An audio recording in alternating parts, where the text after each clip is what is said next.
নমস্কার বন্ধুরা, আমি আজকে কলা গাছ দিয়ে সবজি বানাবো। এটাকে বলে খার পানি। কলা গাছটা ছোটো কলা গাছ নিতে হবে। এঁটে কলা গাছ, ছোটো এঁটে কলা গাছ দিয়ে এটা খেতে সবজিটা নরম হয়। তো আমি কলা গাছটা কেটে নিলাম, সঙ্গে একটু ডাঁটা নিলাম,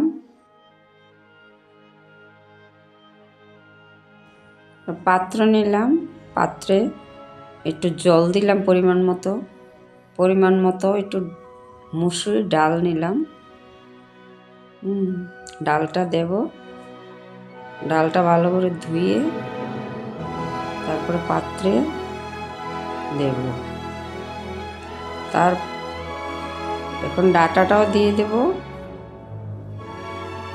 কলা গাছটাও দিয়ে দেব, একসঙ্গে দুটোটা দিয়ে দেব।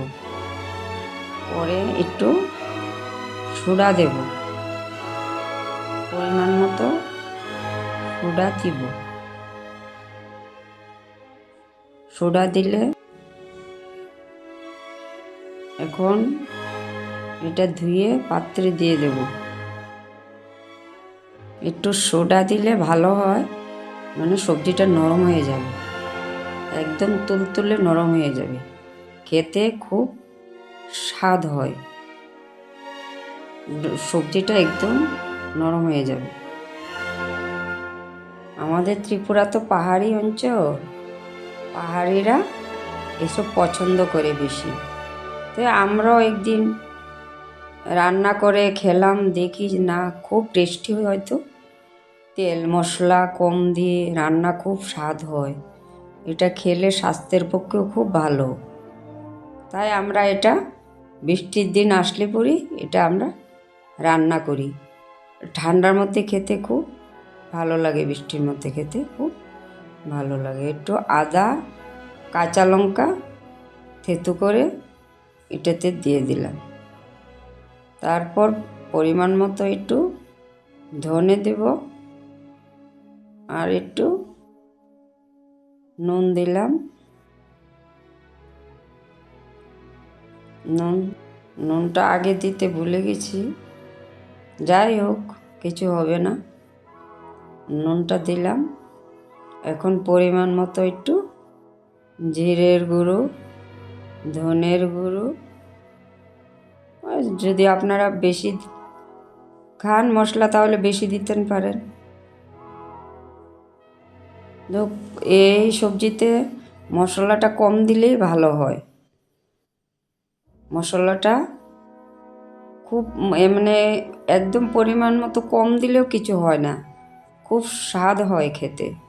আপনারা রান্না করবেন, রান্না করে একদিন খেয়ে দেখবেন, তেল মশলা এত কম দিয়ে রান্না এত স্বাদ হয়। পাহাড়িরা তো দেখেন, মানে ওরা মানে অনেক কিছুই খায় এরকমভাবে, মানে খুব স্বাদ হয়। এটা খেতে পারলে স্বাস্থ্যের পক্ষে খুবই ভালো। এখন আমি ফোড়ন দেব, ফোড়নে শুকনা লঙ্কা তেজপাতা 5 ফোড়ন। এটা শুটকি মাছ দিয়ে করলে খুব স্বাদ হয়। শুটকি মাছ তো ওরা খায় না, তাই আমি নিরামিষ করে নিলাম। নিরামিষও স্বাদ হয়, শুটকি দিয়ে বানালে আরও খুব টেস্টি হয়। আপনারা যদি মনে করেন শুটকি দিয়ে বানাতে পারেন, যদি নিরামিষ মনে করেন বানাবেন, নিরামিষও বানাতে পারেন। শুটকিটা দিয়ে বানালে খুব টেস্টি হয়।